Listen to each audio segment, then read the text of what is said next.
je m'appelle Inès, je suis journaliste de la classe Zone 4.2. Et moi, je suis Marius et je suis aussi journaliste de la zone 4.2.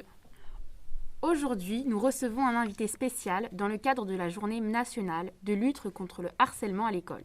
Pouvez-vous vous présenter ? Alors bonjour, je suis Michel Balloir, donc délégué national à la vie lycéenne et collégienne.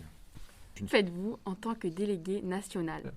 Alors, donc en tant que délégué national à la vie lycéenne et collégienne, j'anime le réseau des délégués académiques à la vie lycéenne et collégienne, déjà dans un premier temps.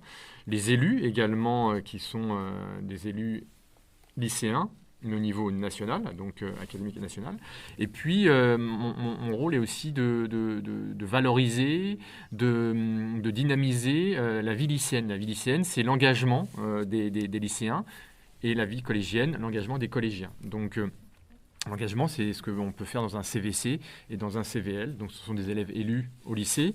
Au collège, c'est encore autre chose, c'est soit désignation, soit élection, c'est encore différent. Mais l'idée est vraiment d'animer ce réseau, de faire vivre cette démocratie lycéenne, cet engagement lycéenne et collégienne, cet engagement des élèves, parce que on estime que c'est être citoyen, c'est ce que vous serez bientôt, puisque à l'âge de 18 ans, vous serez des citoyens à part entière, vous aurez le droit de vote. Donc on essaye de vous préparer à ça en incitant les élèves à participer au conseil de vie collégienne et au conseil de vie lycéenne dans leur établissement. Que pensez-vous du cyberharcèlement ? Alors, le cyberharcèlement, c'est vraiment une problématique compliquée, très compliquée, parce que on connaît le harcèlement qui existe, le harcèlement à part entière, et le cyberharcèlement, c'est un peu une sorte de prolongement, parce que on ne s'en sort pas, entre guillemets. On peut des fois être harcelé dans son établissement scolaire, et on peut se dire quand on rentre chez soi, ça s'arrête. Et malheureusement, avec les réseaux, non, il n'y a pas d'arrêt, parce que ça peut être c'est du non-stop, et c'est un peu ce qui est compliqué avec le cyberharcèlement. Donc c'est vraiment beaucoup de pratiques à adopter pour vous, les jeunes, c'est-à-dire bien se protéger, ne pas partager ce qui vous semble adéquat, signaler les commentaires ou tout ce qui peut être malveillant. C'est vraiment une prise en compte de chacun des utilisateurs des réseaux sociaux, dont vous êtes les plus friands. On sait que les jeunes aiment beaucoup cela, y être présents, et c'est vraiment ça, et de la prévention, beaucoup de prévention aussi sur le cyberharcèlement. Mais il y a un gros travail, et c'est vrai qu'on essaie de le mettre en place dans les établissements en mettant des formations pour que des élèves deviennent ambassadeurs collégiens contre le harcèlement, ambassadeurs lycéens contre le harcèlement.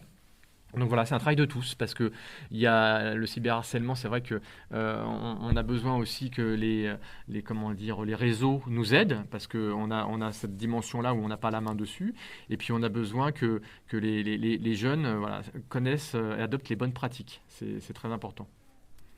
Quel rôle peut jouer le CVC dans la lutte contre le cyberharcèlement ? Alors, le CVC, dans la lutte contre le cyberharcèlement, mais comme sur beaucoup d'autres thématiques, peut sensibiliser ses camarades. On a des élèves en CVC ou plus tard au lycée en CVL qui ont envie de s'engager pour leurs camarades. Donc, c'est sensibiliser, c'est monter des projets, des actions pour essayer de dire ce qui ne doit pas arriver sur un réseau social. Voilà ce qu'on peut faire. Voilà ce qu'il faudrait qu'on fasse tous ensemble. Donc, c'est vraiment là aussi travailler avec les autres élèves et puis les adultes, bien sûr, de l'établissement pour travailler au vivre ensemble. Je parlais d'engagement, de citoyenneté, mais le vivre ensemble, c'est quelque chose effectivement très important aussi. On est tous différents, on a tous nos particularités, et on a, c'est souvent le cas dans l'établissement, on arrive à vivre ensemble. Et c'est cette force des établissements scolaires. Donc, à vous de porter en tant que...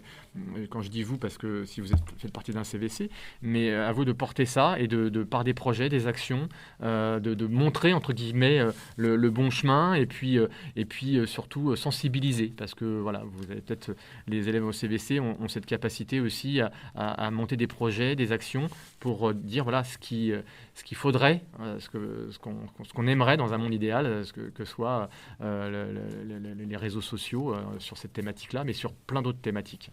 Qu'avez-vous pensé de l'exposition sur le cyberharcèlement réalisée par les élèves du collège Louis Weiss? Alors, avant de venir ici pour remettre ces prix, j'ai su qu'il y avait ce concours au collège Louis Weiss à Nozay. Donc c'est déjà bien parce que ça veut dire que vous êtes présent sur les réseaux sociaux et de manière positive. Donc j'ai vu les affiches, j'ai vu un peu tout ce qui se faisait dans ce collège et c'est voilà le côté positif des réseaux sociaux parce qu'il ne faut pas diaboliser non plus tout cela. Ça peut être très positif et ça peut l'être souvent. Donc, et vous avez bien compris l'enjeu du réseau, c'est-à-dire de montrer aussi, de valoriser ce qui est fait dans le collège et de montrer aux autres que bah oui, vous faites ça et vous faites ce concours aujourd'hui et que peut-être ça peut inspirer d'autres établissements, d'autres élèves. Et donc, c'est le côté vraiment positif. Donc ça, je vous en félicite. Et puis on a vu tout à l'heure lors de la remise des prix qu'il y avait beaucoup aussi de créativité. Et c'est vrai que c'est important parce que quand on veut faire passer des messages, il faut faire preuve voilà, de créativité. Il faut toucher un peu les gens avec des fois des messages, un petit peu des slogans un peu forts, des images bien trouvées. Et donc j'ai trouvé ce concours d'un très bon niveau. Merci d'être venu et d'avoir participé à l'interview. Au revoir. Merci à vous. Au revoir. Au revoir. Zone K2, nous écouter c'est mieux.